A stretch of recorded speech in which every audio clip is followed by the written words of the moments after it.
আমরা এই স্বাধীন বাংলাদেশে খুবই আনন্দ করতেছি এবং ভালো লাগতেছে।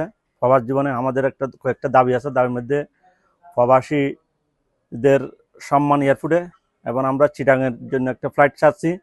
আর রেমিটেন্স হিসেবে আমরা সবাই এখন ব্যাংকে রেমিটেন্স পাঠাবো। এটা আমরা স্বাধীন বাংলাদেশের জন্য, বাংলাদেশ প্রবৃদ্ধিটা বাড়ে এটার জন্য।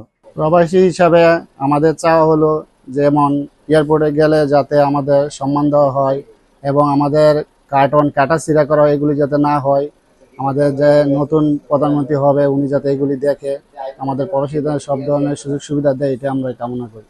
বর্তমান যে পরিস্থিতির যে অবস্থা, দেশে যাওয়ার সময় আমরা এয়ারপোর্টের মধ্যে লাকিজ ভাঙ্গা থাকে, তারপরে ধরেন যে কোনো ধরনের কোনো ফ্যাসিলিটি নাই প্রবাসীদের জন্য আলাদা করে কোনো। হ্যাঁ, প্রবাসীরা যেমন মানে রেমিটেন্স যোদ্ধা, ওদের কোনো ইয়া নাই, যেমন কামলা খাটতে যাইতেছে কামলা খাইতে আইছে এরকম একটা পরিস্থিতি থাকে। ঠিক আছে, আমাদের টাকা দিয়ে দেশ চলে, তো আমরা চাইতেছি যে আমাদের প্রবাসীদের জন্য আলাদা একটা সম্মাননা দেওয়া থাকে। বেশ কিছুদিন খুব অনিদ্রায় কাটাইছি, খুবই উৎকণ্ঠার মধ্যে ছিলাম আমরা প্রবাসী যারা আছি। কারণ সবসময় আমাদের দেশের জন্য মন কাঁদে, প্রাণ কাঁদে। আমাদের পরিবার পরিজন আত্মীয় স্বজন বেশিরভাগই তো আমাদের দেশে অবস্থান করতেছে। তো সেই হিসেবে গত বেশ কিছুদিন যে পরিমাণ জ্বালাও পোড়াও নির্দলীয় ছাত্র জনতার উপর যেভাবে গুলি বর্ষণ করছে, যেভাবে তাদেরকে অত্যাচার করা হয়েছে, খুবই উৎকণ্ঠার মধ্যে ছিলাম।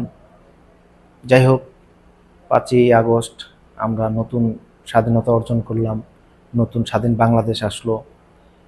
তো আমি একজন প্রবাসী হিসেবে যে জিনিসটা সবচেয়ে বেশি উপলব্ধি করতে পারছি যে আমাদের দেশে আসলে একজন নির্দলীয় একটা সরকার দরকার, যে সরকারটা কিনা আমাদের বাংলাদেশের মানুষের মনের ভাষা বুঝবে, আমাদের প্রবাসীদের কষ্টার্জিত টাকার সঠিক ব্যবহার করতে পারবে, শ্রমিক কর্মচারী ছাত্র সকলের কর্মসংস্থান শিক্ষা এগুলোর সুব্যবস্থা করবে, আইনের শাসন প্রতিষ্ঠা করবে, যেটা বিগত রাজনৈতিক দলগুলোর কাছ থেকে আমরা কোনোভাবেই, সেটা আমি কোনো রাজনৈতিক দলের নাম ব্যবহার করব না, কিন্তু বাংলাদেশের রাজনীতি সম্পর্কে আমরা যারা অবগত আছি বিগত সময়গুলোতে কোনো রাজনৈতিক দলের কাছ থেকে আমরা জনসাধারণ অন্তত কোনো ধরনের সুবিধা পাইনি।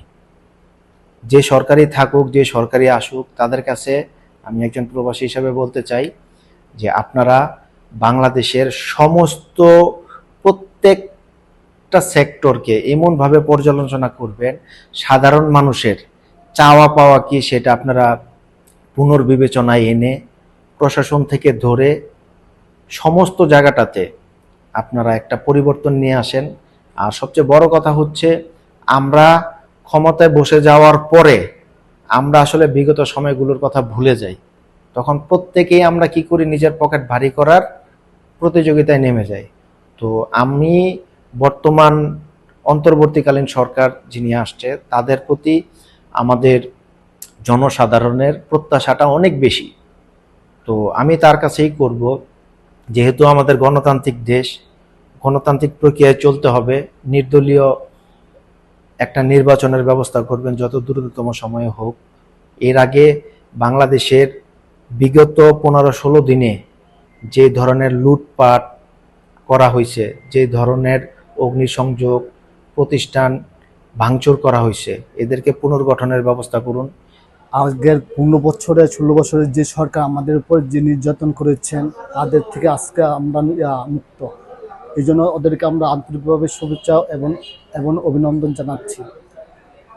আগামী দিন এবং আজকের সরকারকে আমরা অভিনন্দন জানাচ্ছি যেন আমাদের প্রবাসীদের জন্য যেন ভালো কিছু কাজ করেন, আমাদের রেমিটেন্স যেন আমরা যেন পাই। দেশে গেলে যেন আমরা একটা 10-15 বছর পরে যায় একটা আমাদের একটা ভাতা সুবিধা এবং সর্বাধিকার পাই। এয়ারপোর্টে আসার পথে যাবার পথে যেন একটা সুযোগ সুবিধা পাই।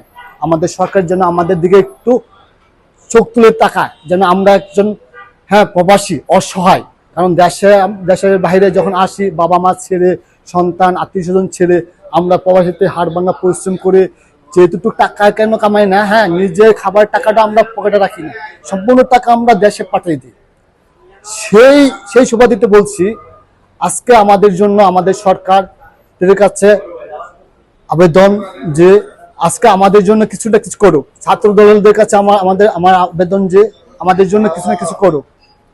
আজকে ওদের কাছে আমাদের একটু হ্যাঁ আবেদন জানাচ্ছি যে আমাদের সরকার আগামী পুনরায় সরকারের হ্যাঁ যে ক্ষতি করেছে আমাদেরকে, হ্যাঁ অত্যাচার নির্যাতন আয়নাগর, ওদেরকে আইত্রে আইনে হাসিনার বিচার চাই।